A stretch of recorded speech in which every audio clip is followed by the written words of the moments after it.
I was the other woman for 2 years and had no idea. This is my side of the story. I need you to do something for me before I start. I need you to set aside whatever image you have in your head when you hear the phrase, the other woman. I know what that image is. I've held it myself. I constructed it carefully over years from films and television and the kind of moral certainty that comes easily when you've never been tested. The other woman is reckless. She is selfish. She knows exactly what she's doing, and she does it anyway because she doesn't care enough about another woman's pain to stop. She is the villain in someone else's love story, and she knows it, and she chooses to be there. I was none of those things.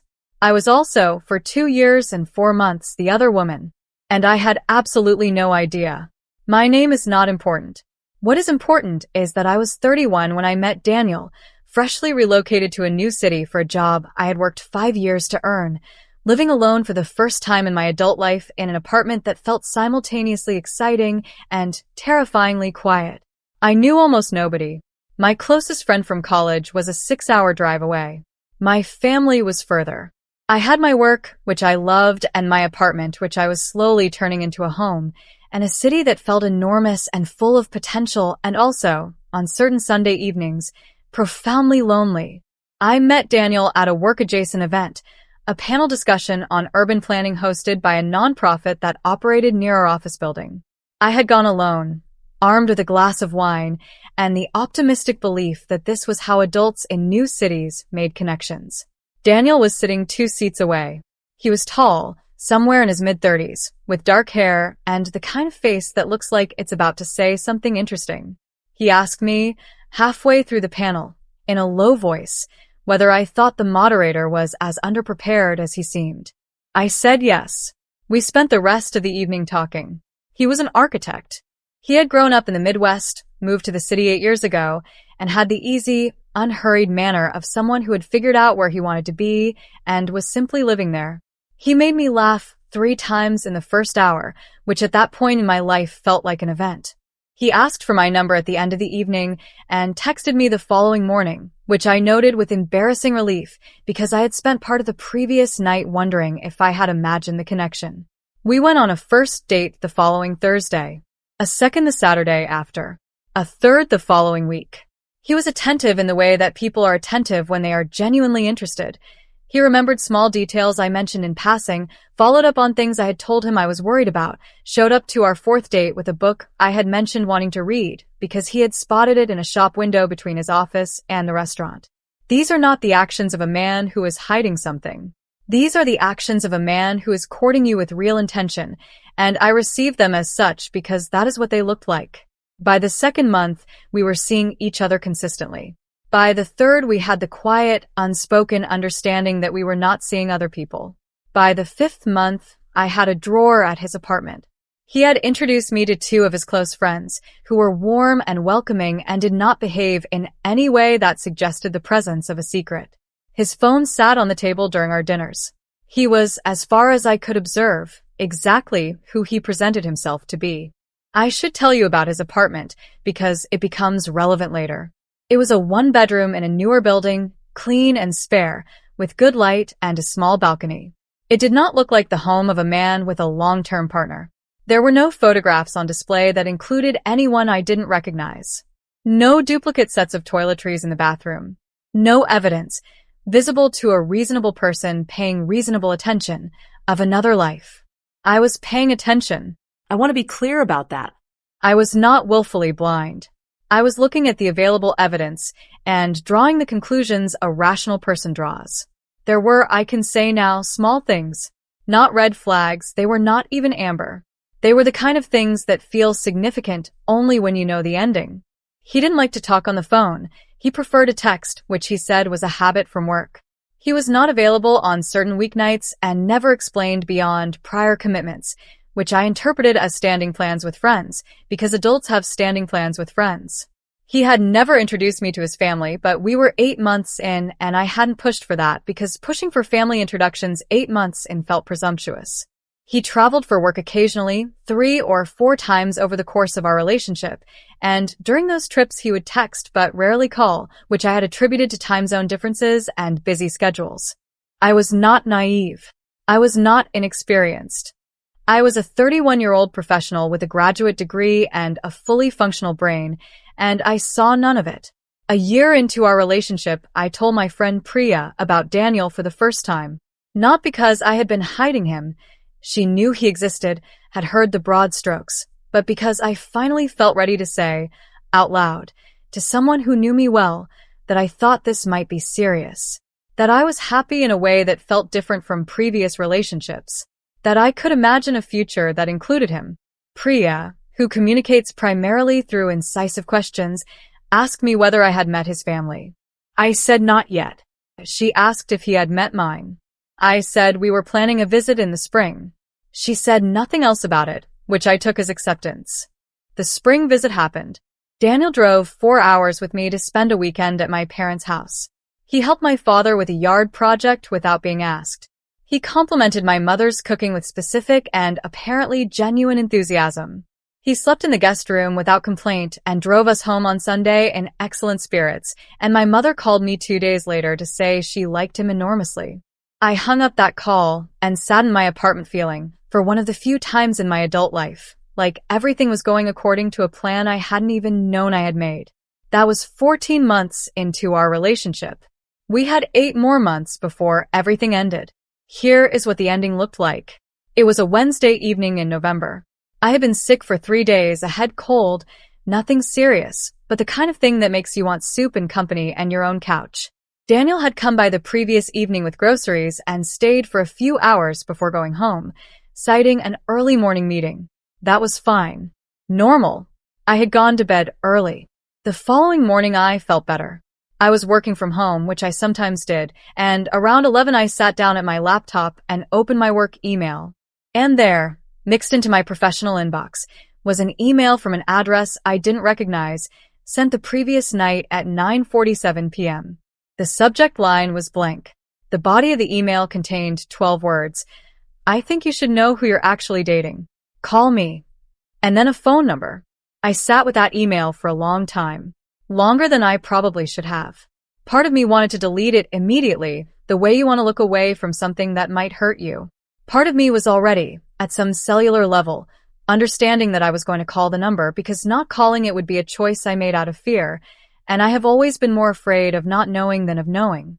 I called at noon. She picked up on the second ring. Her name was Claire. She spoke with the controlled steadiness of someone who had rehearsed what she wanted to say many times, which I understood because I would have done the same thing. She told me she had been with Daniel for 4 years, that they had been living together for 2 of those years, that she had found my name in his phone, not through any dramatic discovery, but because she had borrowed his phone to make a call when hers died, and when she went to the recent contacts to hand it back, she had seen my name and a pattern of communication that was not what she expected from someone he had described as a work contact. She had not confronted him immediately. She had spent 2 weeks checking things she had never thought to check before. She found enough. Then she found more than enough. Then she sat down at her kitchen table, the kitchen table in the apartment they shared, which was not the apartment I had spent the past 2 years visiting, and wrote me an email. I'm going to take a moment here and ask you to hold 2 things at once. The first thing is that I was devastated. Not just hurt, devastated. In the specific way that happens when a reality you have built your emotional life inside of is revealed to be a constructed set.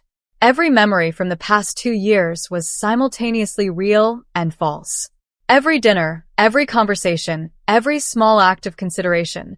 Real in the sense that it happened, false in the sense that it was happening inside a lie so complete and so sustained that I could not, even with the benefit of hindsight, identify where the performance began and the person ended. The second thing I need you to hold is this. Claire had also been devastated. For 2 weeks. Alone. In an apartment she shared with a man she had trusted for 4 years, going through phone records and calendar entries and the specific, grinding archaeology of discovering that someone has been living a double life. She had found me. She had made a decision to contact me. And she had called me from that same apartment, with the same controlled steadiness, because she had decided that I deserved to know the truth, even though telling me cost her something too. We talked for an hour and 40 minutes, that first call. We cried. We compared notes in the strange, terrible, clarifying way that two people do when they are assembling a complete picture from two incomplete halves. Some of what she told me matched things I already knew, reframed. Some of it was new information that rearranged things I thought I had understood. The nights he wasn't available, the trips for work, the apartment, his apartment, the one I had a drawer in, which she now told me was not his primary residence, but a place he had held separately, maintained for years, which I would later learn he had told her was a studio he used when he worked late. He had told her. She had not questioned it, because why would you question a practical explanation offered by someone you trusted? We were not naive. We were not inexperienced. We were two reasonably intelligent adult women who had been deceived by someone who had put sustained and deliberate effort into deceiving us. There is a difference, and it matters. Here is what we decided to do. We each took a week. We processed independently, talked to the people we trusted, and agreed that we would speak again the following Thursday and decide together how to proceed. That week I spoke to Priya, who listened to everything and then said, quietly, that she was sorry, and then said, less quietly, that the question of what I did next was entirely mine to answer, and she would support any version of it. I spoke to my mother, which was a harder call.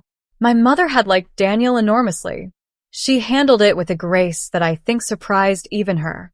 Claire and I spoke the following Thursday as planned. The conversation was different from the first one, less raw, more deliberate. She had already told Daniel she knew. She had told him on the Monday, for days after she found out, when she could trust herself to say what needed to be said without dissolving. He had, apparently, not denied it. He had cried. He had apologized.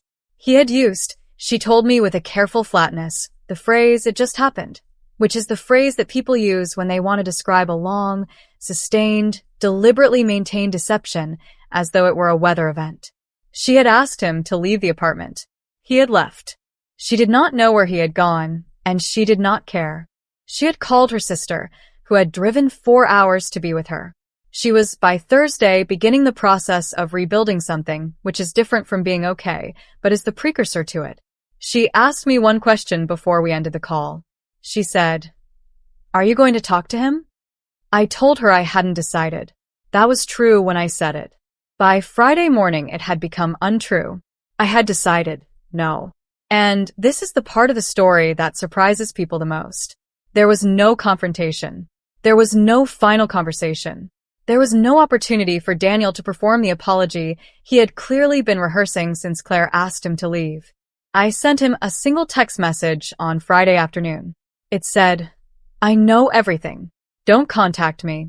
He sent 7 messages over the following 4 days. I read the first 2, which were long and sorry and contained the word complicated more times than I was willing to tolerate, and then I blocked his number, his email, and his social media profiles in the methodical, almost peaceful way that you do things when you have made a very clean decision. I want to tell you about the months after because I think it's important to tell the whole truth, which includes the part that isn't satisfying. The months after were hard. Not in a dramatic way. There were no breakdowns, no terrible nights out, no elaborate rituals of grief. The difficulty was quieter than that. It was the recalibration of trust that happens when you've been deceived at a level that feels foundational. It was the specific anxiety that follows an experience like this, where you begin to audit your own perception. If I missed this, what else have I missed? If I trusted this wrongly, how do I trust again? These are not questions that resolve quickly. They are questions you carry and slowly, gradually, answer with evidence gathered from subsequent experience. Priya flew out to visit me 6 weeks after it happened and stayed for a long weekend. We did not talk about Daniel the entire time, which was her gift to me. We went to a farmer's market, saw 2 films, cooked a complicated meal that took 3 hours and turned out mediocre and made us laugh about it. By the time she flew home, I felt, for the first time since the Wednesday of the email, something close to like myself again. Claire and I kept in contact, loosely but genuinely. We texted occasionally, checking in, sharing small updates, the kind of low-frequency correspondence that acknowledges a bond without demanding it. She started therapy in December, which she said was helping. I started running, which I had never done before, and discovered that there is something specific about having a body that does what you ask it to do, steadily mile after mile. That answer's something the mind needs when the mind has been betrayed. 8 months after everything ended, Claire texted me to say she had started seeing someone. Someone she had met through a friend, a landscape architect, who had asked her 3 times if she was sure she wanted to go to dinner before taking her answer as final, which she said was the most considerate thing a man had ever done in the asking stage. I sent back a response that I meant completely, that I was genuinely happy for her. A few weeks later, I went on a first date of my own, someone I had met through Priya, who had clearly been engineering this introduction for several months, but had waited, with characteristic precision, until I was ready. The date was good. Not extraordinary, but good in the honest way that a first date is when 2 people are showing up as themselves rather than as performances. I am not going to tell you that what happened to me made me stronger, because that framing does a disservice to the part of me that was simply harmed and had to heal. I am not going to tell you that it taught me to trust my instincts, because my instincts were working correctly the whole time. The problem was not my instincts, it was someone else's choices. I am not going to wrap this in the particular gift bow that narratives about painful experiences are expected to wear. What I will tell you is this. I was not the villain of this story. I was not reckless or selfish or willfully blind. I was a person who met someone, paid attention, trusted what she observed, and was deceived by someone who worked hard to deceive her. That is not a character flaw. It is a thing that happened to me, not a thing that defines me. And Claire, the woman I was supposed to be the villain to, in the story that was being told without my knowledge, Claire called me. She tracked down an email address, sat down at a table in an apartment that held 2 years of her own grief, and sent 12 words to a stranger because she thought the stranger deserved the truth. She did not have to do that. It cost her something to do that. And whatever word you want to use for the thing that made her do it, I think that word is the opposite of villain. The last time I heard from Daniel was a message he sent through a mutual acquaintance who, I want to note, I no longer consider mutual or an acquaintance, about 4 months after I blocked him. The message was relayed to me secondhand. He had said he hoped I was doing well and that he was sorry for everything and that he had been going to therapy. I sent back no response because there was no response that would have served me. I was not the other woman in the way that phrase is meant to wound. I was a person in a relationship that turned out to be built on someone else's lie. There is a version of this story where I am the cautionary tale. There is another version, the one I am choosing to live in, where I am simply the person who found out the truth, made clean decisions, and kept going. I am still keeping going. Most days it is not even hard anymore. Some days it is actually good. If you are reading this because you're in the middle of something like it, I want you to know one thing. The shame belongs to the person who built the lie, not to the people who were handed it and told it was real. Keep that. It will help.